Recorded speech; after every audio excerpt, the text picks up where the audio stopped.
बाप का पछतावा। जीतू सीधे साधे गरीब परिवार का लड़का है जो कि सेठ धनराज की फैक्ट्री में काम करता है। एक रोज शीतल फैक्ट्री जाती है और इधर उधर घूमने लगती है।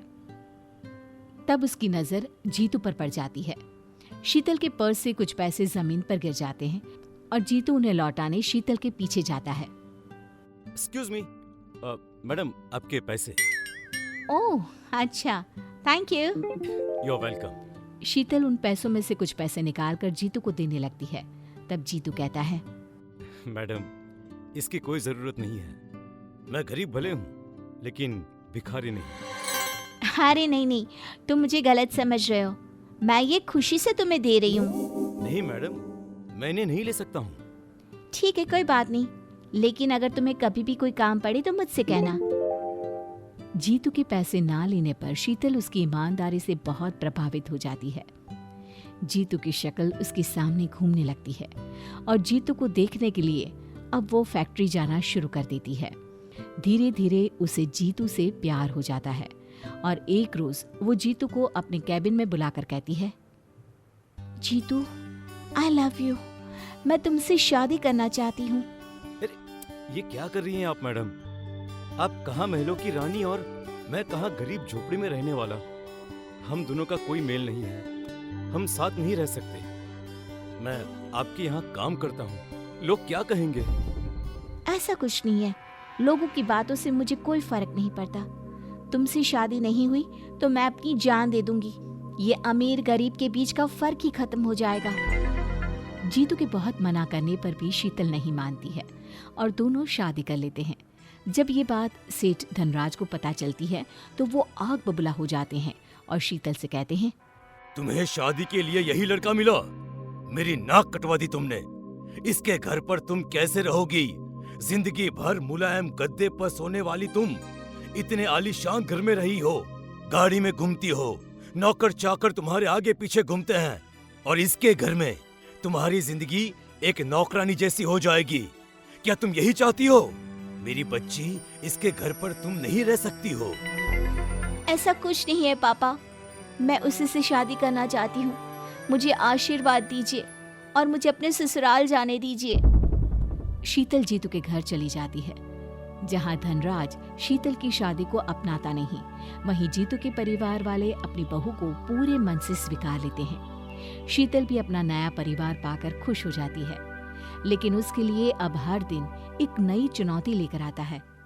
शादी की पार्टी जीतू अपने घर पर ही देता है और शीतल भी अपने कुछ दोस्तों को बुलाती है।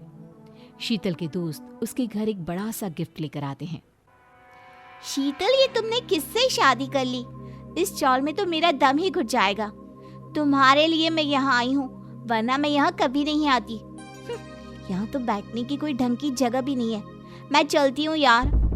अरे पर कम से कम कुछ खा तो ले। पागल है क्या? मैं नहीं खा सकती ऐसी कंजेस्टेड जगह में। शीतल की आंखों में आंसू आ जाते हैं और ये सब जीतू सुन लेता है। जीतू के स्वाभिमान को ठेस लग जाती है और वो शीतल की दोस्त से कहता है, आज के बाद आने की जरूरत नहीं है। इतना ही तुम्हें अपने पैसे पर घमंड है ना, तो आई क्यों? निकल जाओ मेरे घर से। यहाँ रुकने का किसी को शौक भी नहीं है, समझे? शीतल की दोस्त चली जाती है। शीतल अपने कमरे में चली जाती है। आए लोग भी शीतल के पापा के ना आने पर बातें बनाने लगते हैं। जीतू की माँ शर्मिला बहुत दुखी हो जाती है। तब जीतू शीतल से कहता है, मैडम, अब आपको समझ आ रहा होगा ना कि इस गरीब से शादी करके आपने कितनी बड़ी भूल की है। नहीं जीतू, मैं पहले से ही जानती थी कि मुझे ये सब झेलना होगा, लेकिन मेरे कारण तुम्हें सुनना पड़े ये मैं बर्दाश्त नहीं कर सकती। उधर धनराज जीतू को नौकरी से निकाल देता है और जीतू के साथ उसके पूरे परिवार के भूखे मरने की नौबत आ जाती है। जीतू के घर वाले इन सब का दोषी शीतल को मानने लगते हैं। जीतू, इस लड़की के कारण पता नहीं और कौन कौन से दिन देखने होंगे। इस लड़की को वापस इसके मायके छोड़ा, नहीं तो हमारी जिंदगी में तूफान आ जाएगा। नहीं माँ, अब शीतल इस घर की बहू है और मैं इसे इस तरह छोड़ नहीं सकता हूँ। मुझे चाहे कुछ भी काम करना पड़े, लेकिन मैं शीतल को वापस नहीं भेजूंगा। ये सब शीतल सुन लेती है और जीतू से कहती है, मैं जॉब करना चाहती हूँ। मुझे कोई भी अच्छी नौकरी आराम से मिल जाएगी।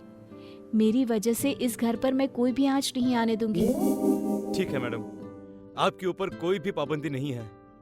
आपको जो करना है आप खुल के कर सकती हैं। शीतल नौकरी करने लगती है और इन बातों का जब धनराज को पता चलता है तो उनकी आंखों में पानी आ जाते हैं। बेटी की चिंता में धनराज सूखा जा रहा था। अपनी इकलौती संतान से कोई पिता कब तक दूर रह सकता है?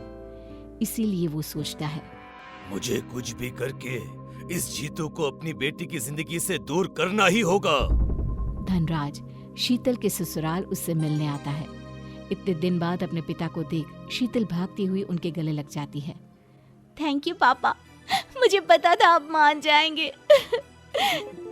मेरी बच्ची, मैं तुम दोनों को अपनाता हूँ। अब तू जीतू के साथ कुछ दिनों के लिए अपने घर चल। तेरा घर तेरा इंतजार कर रहा है बेटा। धनराज शीतल और जीतू को अपने घर ले आता है और जीतू को हर समय ये एहसास दिलाता है कि वो शीतल के लायक नहीं है। उसकी बेइज्जती करने का एक भी मौका ना छोड़ता। लेकिन शीतल के लिए जीतू सब कुछ बर्दाश्त कर लेता है और सोचता है, कुछ दिन की बात है माँ, मैं वापस अपने घर चला आऊंगा। प्लीज समझो ना माँ। दूसरी ओर धनराज सोचता है, इस जीतू पर तो कोई असर ही नहीं हो रहा है। अब एक ही रास्ता है जिससे सांप भी मर जाएगा और लाठी भी नहीं टूटेगी। धनराज अब एक नई गाड़ी जीतू को तोहफे में दे देता है। दामाद जी, अब से ये गाड़ी है आपकी। धनराज उस गाड़ी का ब्रेक फेल करवाकर गिफ्ट करता है, जिससे इस बार वो हमेशा के लिए जीतू और शीतल को एक दूसरे से दूर कर दे। लेकिन जीतू की जगह उस गाड़ी में शीतल बैठ जाती है और उसका एक्सीडेंट हो जाता है। शीतल की हालत बहुत नाजुक हो जाती है। उसे अस्पताल में एडमिट करवाते हैं। ये क्या हो गया मेरी बच्ची को? ये सब मैंने क्या कर दिया? अपनी ही बेटी को मौत के मुंह में भेज दिया।